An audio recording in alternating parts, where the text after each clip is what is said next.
Hello, my name is Creasy Woodard, and this is my summary video for Module 1.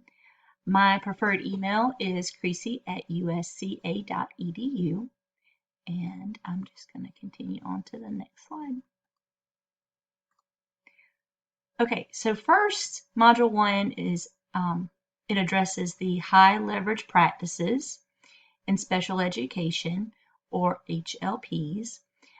It's effective teaching practices that ensure that all students have meaningful access and make appropriate progress within the general education curriculum. And I tried to summarize them across the 4 themes. So here we go. First is collaboration.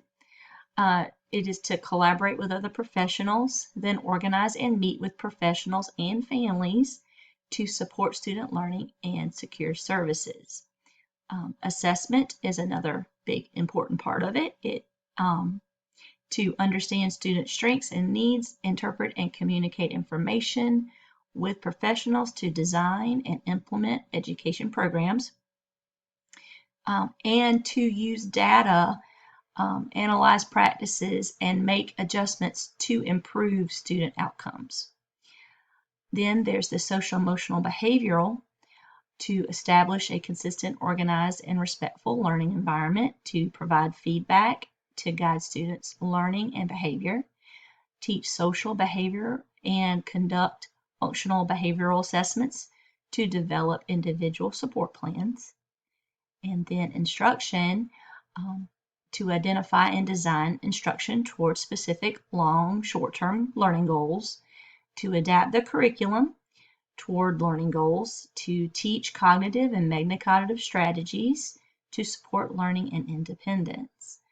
And then to provide scaffold supports, use explicit instruction and flexible grouping.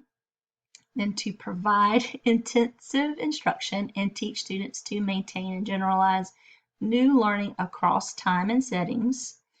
Then provide positive and constructive feedback to students. That's a whole lot, but these are effective teaching strategies that do our very best for our students. And then this is a much shorter slide, but it's about Hattie's effect sizes. John Hattie researched student achievement and found 252 influences, both positive and negative. The closer or above 1 is proven to be positive, and the lower the number aren't as effective. And then I wanted to show you something I found as I was reading the content on this. Let me see if I can do it without. Okay, so like I said, there's a lot, 252 influences, several of them, and then on the lower, and then there's the negative is in red. But I found a PDF that really helps to understand these sizes, and I thought it was really neat. I want to show it to you. They are color coded, and there's a key for the rating here to help to better understand. I'm still learning, and I probably will be learning these for many years to come. But the red is likely to have a negative impact on student achievement.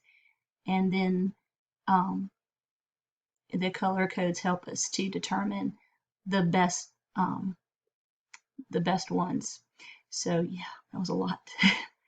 But I thought this was so very neat, and I like to keep paper copies for things for reference, and so I thought it would be helpful to show this to you in case you wanted to go back and grab it. So back to my PowerPoint. Okay, and then I'm going to move on to implications. It's important to remember and implement high leverage practices when teaching science and social studies. It's important to consider the 252 influences on student achievement when teaching science and social studies. And then I also thought to include that students with learning differences need extra support in their learning across content areas to include science and social studies. And And about me, here is my family. Here's my husband, Eddie, and our boys, Ian and Aiden. Currently, we are still learning virtually from home. Ian is in the 8th grade and is a special education student.